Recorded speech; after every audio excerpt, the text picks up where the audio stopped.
Hello. So today I am trimming some different bowls here. I've got the most frustrating thing that ever happens. It's like when your clay gets to a certain dry, it won't like suction properly on the wheel. Or I don't know, maybe it's just something I'm doing, but I always suction my pieces to the wheel instead of putting clay around the base because I just like it better. You can trim all the way down to the wheel head and sometimes you have days when they just come off every time. It's very irritating. But anyways, I go through and clean up the edges, and then I sign the bottom. I gotta clean my stamp out because usually clay dries in there. And then I'll go around and re-stamp all of the prints because if you don't, then some of them can be like wiped away with the sponge. So I just make sure they're deep enough all the way around. And that way they are nice and embedded in there. So when I go to paint, it's all ready to go. Now I have a second one, and this one looks like it's paw prints. Probably gonna have the same problem where it comes off of the wheel, but that's okay. See, when it slips like that, it's so irritating.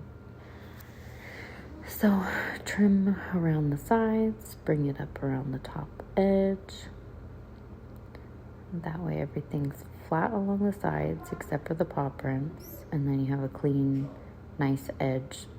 So when you clean that off and you use a sponge and go over it, it'll be soft and you won't have any like sharp edges anywhere or excess clay where you don't need it. Put in that little foot because I paint the bottom right there, and then I always sign it. This lets my customers know it's actually a handmade item. And then kind of a timestamp. I started doing that a long time ago, and it's just something that kind of stuck with me. So I still do it to this day. Every piece of mine says Meg on the bottom, and then it has the year. And then go through each stamp so they're nice and clean. And then sponge it off. Go to the next one.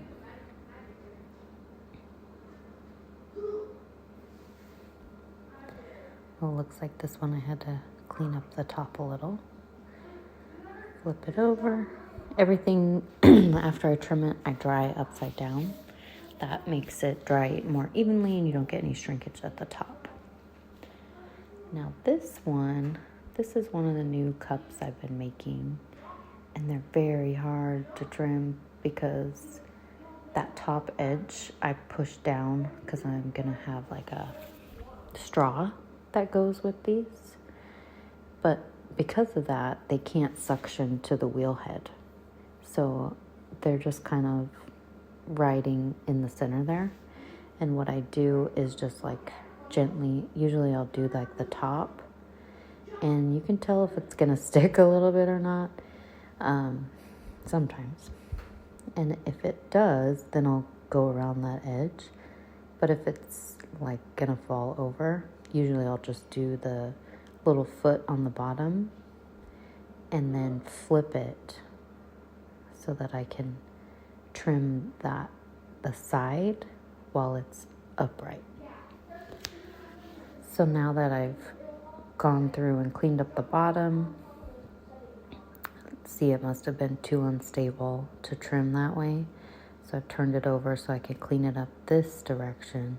That way it can suction to the wheel head and it's a little bit safer. Now this one's a heart shape at the top. So then I've been cutting in a heart shape right there. And that's where the straw is going to sit in. So I've been cutting that out and then kind of testing with the straw that I have to make sure that it fits. and that it's gonna actually sit down at the bottom of the cup because I want it to be functional. I love cute things that you can use every day, not just cute things that are gonna sit on the shelf because something is improper about it. So I like to make sure all of that's done, clean it out, have to make sure the straw works. And now I can go through and clean everything out. Sometimes some stuff gets stuck down at the bottom. So I'm just picking that out. And then the sponge cleans up all those little burrs that you get around, because you don't want anything drying and getting fired that way, because then you're going to have a sharp edge and you're going to have to... The only way to get rid of that sharp edge is like with a grinder or sand it down. And just going over it with a sponge first saves you that extra step later. So here's another one that I made. And I'm trying to get it to stick to the wheel. It doesn't look like it's very secure on here. I know I usually have a lot of excess clay down there at the bottom that I kind of like to trim off. It gets rid of some weight and some of the... I want these cups to, like, you should be able to grab around it or fit in a cup holder in case you want to take it with you. So I've been trying to make them a little bit smaller down at the bottom. Looks like this one worked. Trying to get the pitch of the straw correct. I'm going to cut another heart shape there. And then I just punch it out. Clean up the cut so it's like a nice even little heart. Test it with the straw. Clean everything up. And then I can let it dry upside down. Now I did make these videos go at least double speed. Some of the sections are even faster, just so that it's not super redundant. Here's the next one. I made a whole set of these cups, and I'm gonna do a drop on my Etsy shop once they're all done. I want to have all of them fired and painted before I put them up for sale. So I'm making quite a few of them. And then I can sell those and make another set. And here comes the horrible part. Sometimes you drop things. I knew I shouldn't have suctioned it or let it go like that. I didn't have my hand on it.